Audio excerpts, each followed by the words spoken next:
లాగా తిరగాల్సి వస్తుంది తను కూడా. తిరుగుదాము, కోట్లు కొత్త కాదు, హరీష్ రావు కొత్త కాదు, నాకు కొత్త కాదు. 83లో నేను జిల్లా ఎన్ఎస్ఐ ప్రధాన కార్యదర్శి. ఇవాళ 2026 అంటే ఎన్నేళ్ళు? 43 ఏళ్ళ చరిత్రలో ఎన్నో కేసులు ఉన్నాయి, ఇంకా నడుస్తున్న కేసులు ఉన్నాయి. సింగూరు ఉద్యమం జరిగినప్పుడు నేనే లీడ్ చేశా, 12 ఏళ్ళు నడిచింది కేసు.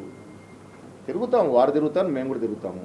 తప్పు ఉంటే, నేను తప్పు మాట్లాడి ఉంటే, ఆయన పోయినట్టు పోకుంటే నేను పోయినట్టు చిత్రీకరించుంటే, నేను ఫేక్ టికెట్లైనా రోడ్డు చేసి ఉంటే అది నేరం కింద వస్తుంది, తప్పిదింకి వస్తుంది.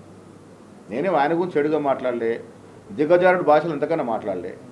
మీరు చాలామందికి తెలుసు, నేను ఎప్పుడు కూడా ఈవెన్ కేసీఆర్ గారిని కూడా ఉద్యమ నాయకుడిగా గౌరవిస్తాననే మాట చాలా సందర్భాలు చెప్పాను. మొన్న నవ తెలంగాణ మీటింగ్లో చెప్పాను కేటీఆర్ గారితో. మీరు కొంత ముఖ్యమంత్రి పట్ల వాడే భాష మార్చుకోవాల్సిన అవసరం ఉన్నది. మీకు వ్యక్తిగతంగా ఏమున్నా రేవంత్ రెడ్డి అనే వ్యక్తి అలా రాష్ట్రానికి ముఖ్యమంత్రి.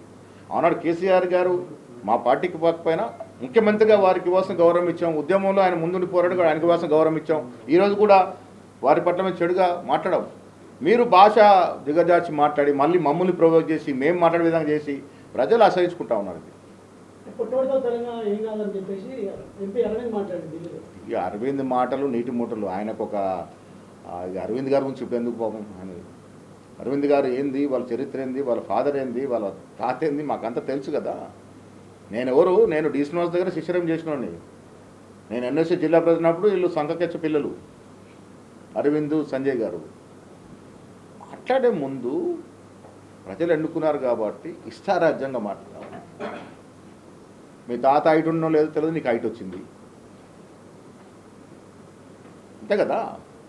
ఒకరు పొడుగా ఒకరు పొట్టిగా ఎట్లా పుడతారు? భగవంతుడు ఇచ్చినటువంటి వరం అది. నేను పొట్టిగానే పుట్టాను, లాల్ బహదూర్ శాస్త్రి కూడా పొట్టిగానే పుట్టాడు. దేశాన్ని ఏరలేదా? హైట్ల గురించి వెయిట్ల గురించి ఎందుకు మాట్లాడుకోవడం? అదే కదా.